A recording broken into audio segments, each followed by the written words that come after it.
शिवामठ व्रतकथा. आटपाट नगरीत एक राजा राज्य करत होता. त्याला 4 सुना होत्या. त्यापैकी 3 त्याच्या लाडक्या होत्या व एक सून नावडती होती. ज्या सुना त्याला आवडत होत्या त्याचे सर्व काम उत्तम प्रकारे सुरू होते. म्हणजे त्यांना उत्तम खाणे, कपडे आणि सुखसुविधा मिळत असत. पण नावडत्या सुनेला मात्र उष्टे अन्न, जुने कपडे आणि राहण्यासाठी गुरांचा गोठा दिला गेला होता. तिच्यावर गुरे राखण्याचे काम सोपवण्यात आले होते. अशातच श्रावण महिना सुरू झाला. पहिला सोमवार उजाडला.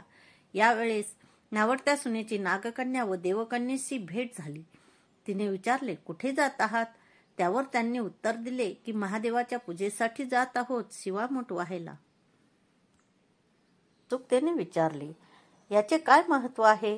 त्यांनी सांगितले की शिवामठ व्रत केल्याने पतीची भक्ती मिळते, मनोकामना पूर्ण होते, मुलंबाळ होतात, नावडते प्रिय होतात, वडीलधाऱ्यांचे प्रेम मिळते. हे ऐकून नावडती सून म्हणाली, मी सुद्धा तुमच्यासोबत येते. ती रानात त्यांच्या सोबत गेली. तिने देवकन्या आणि नागकन्या पूजा करत होत्या. सून विचारू लागली, हा व्रत कसा करतात? त्यांनी नावडतीला सांगितले की थोडे तांदूळ, बेलाची 2 पाने, गंध, फुले, सुपारी असे साहित्य घ्या. मनापासून शिवा शिवा महादेवा, माझी शिवामठ ईश्वरा देवा, सासू सासऱ्या, दिरा भावा, ननंदा जावा, भ्रातारा, नावडती आहे ती आवडती कर रे देवा असे म्हणत पूजा करा. पूर्ण दिवस उपवास ठेवा. उष्टे खाऊ नका. दिवसा ढवळ्या झोपू नका. काही अडचण आली तर दूध प्यावे. संध्याकाळी आंघोळ करून बेल वहा आणि शांतपणे जेवण करावे.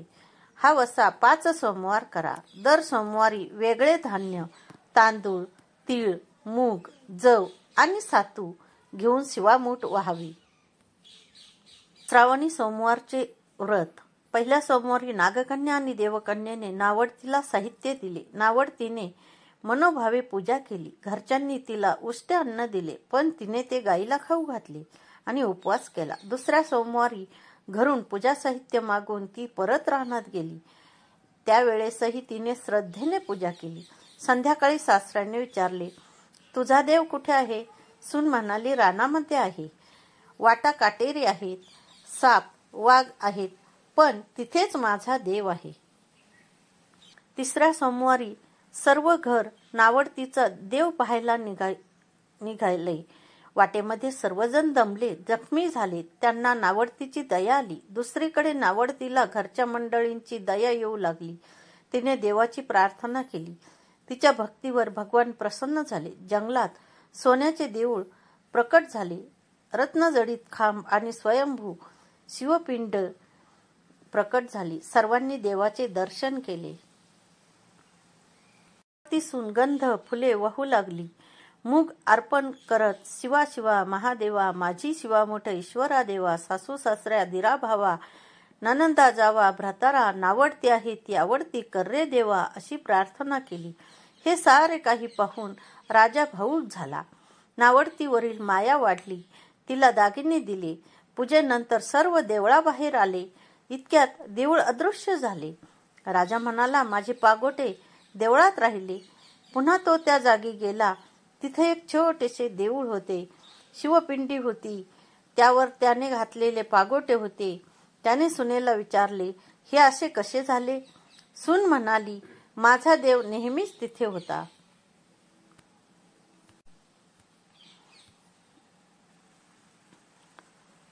मी त्याच्यावर श्रद्धा ठेवली आणि त्याने मला साथ दिली. राजाने सुनेला पालखीत बसून घरी आणले. जी सून नावडती होती तीच आता सर्वांची आवडती झाली. अशी ही शिवामठीची कहाणी प्रसिद्ध आहे.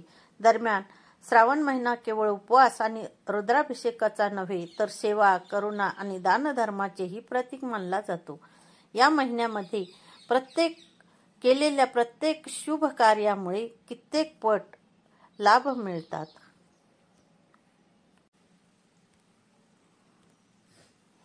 श्रावण महिना हा धार्मिक दृष्ट्या महत्त्वाचा मानला जातो. श्रावण महिना म्हणजे भक्ती, श्रद्धा आणि उपासनेचा काळ. श्रावणामध्ये भगवान शंकराची पूजा केली जाते. विशेषतः श्रावणी सोमवारचे व्रत करणे महत्त्वपूर्ण आणि फलदायी मानले जाते. काही लोक संपूर्ण श्रावण महिन्याचे उपवास करतात, श्रावणी सोमवारी जलाभिषेक, दुग्धाभिषेक, रुद्राभिषेक इत्यादी धार्मिक कार्यक्रमांचे आयोजन केले जाते. शिवलिंगावर वाहिल्या जाणाऱ्या शिवमुठीचेही खूप महत्त्व आहे. श्रावण महिना हा आत्मशुद्धीचा, संयमाचा आणि साधनेचा महिना म्हणून ओळखला जातो.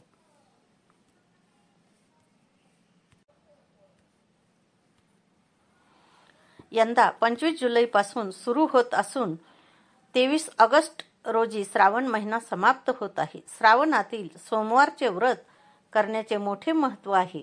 यंदा 4 श्रावणी सोमवार आहेत. पहिला श्रावणी सोमवार 28 जुलै शिवामूठ तांदूळ, दुसरा श्रावणी सोमवार 4 ऑगस्ट शिवामूठ तीळ, तिसरा श्रावणी सोमवार 11 ऑगस्ट शिवामूठ मूग, चौथा श्रावणी सोमवार 18 ऑगस्ट शिवामूठ जव.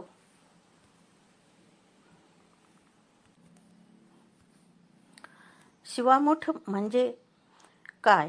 श्रावण महिन्यातील प्रत्येक सोमवारी शिवलिंगावर 1 मूठ धान्य अर्पण करणे या धार्मिक प्रक्रियेस शिवामूठ असे म्हणतात. कॅलेंडर किंवा पंचांगानुसार प्रत्येक सोमवारी वेगवेगळे आणि 1 मूठ धान्य भगवान शंकराच्या पिंडीवर अर्पण केले जाते. त्यानंतर मनोभावे पूजन व नैवेद्य देखील अर्पण केला जातो. शिवामूठ वाहण्याचे महत्त्व. श्रावण महिन्यातील प्रत्येक सोमवारी भगवान शंकरासाठी शिवामूठ वाहण्याची परंपरा आहे. परंपरेनुसार शंकराच्या पिंडीवर मुठभर धान्य अर्पण केल्यास घरामध्ये सुख, शांतता, समृद्धी नांदते आणि जीवनातील रोगराई अडचणी दूर होतात. शिवामूठ कशी अर्पण करावी? कोणतीही पूजा करताना सर्वप्रथम दिवा लावा. महादेवाला हळद कुंकू अर्पण करत नाहीत. महादेवाला भस्म, लाल चंदन अर्पण करावे. शिवलिंगावर कापसाचे वस्त्र अर्पण करा. यानंतर महादेवाला प्रिय असणाऱ्या गोष्टी अर्पण कराव्यात. बेलपत्र, बेलाचे फळ, धोत्र्याचे फळ, रुईची पाने, गोकर्णाची फुले, कण्हेराची फुले, शमीची पाने, आघाड्याची पाने या महादेवाला प्रिय असणाऱ्या गोष्टी आहेत. सर्वप्रथम बेलपत्र आणि त्यानंतर एक सर्व गोष्टी अर्पण करा. नैवेद्य म्हणून 1 फळ देखील अर्पण करावे. यानंतर उजव्या हातामध्ये शिवामुठीचे धान्य घ्यावे. त्यावर थोडे पाणी घ्यावे आणि 3 वेळा शिवामूठ अर्पण करावी. यानंतर महादेवाची आरती करावी आणि स्तोत्र म्हणावे. भगवान शंकराला कसे प्रसन्न करावे? भगवान शंकर भाविकांच्या मनापासून केलेल्या भक्तीने प्रसन्न होतात. शिवशंकराला जल, बेलपत्र, भस्म आणि रुद्राक्ष अतिशय प्रिय आहेत. पहाटे उठून स्नान करून शिवलिंगावर जलाभिषेक करत ओम नमः शिवाय मंत्राचा जप करावा. श्रावण महिन्यातील सोमवारी व्रत करून शिवचालिसाचे पठण करावे. यामुळे नकारात्मक विचार दूर होतात.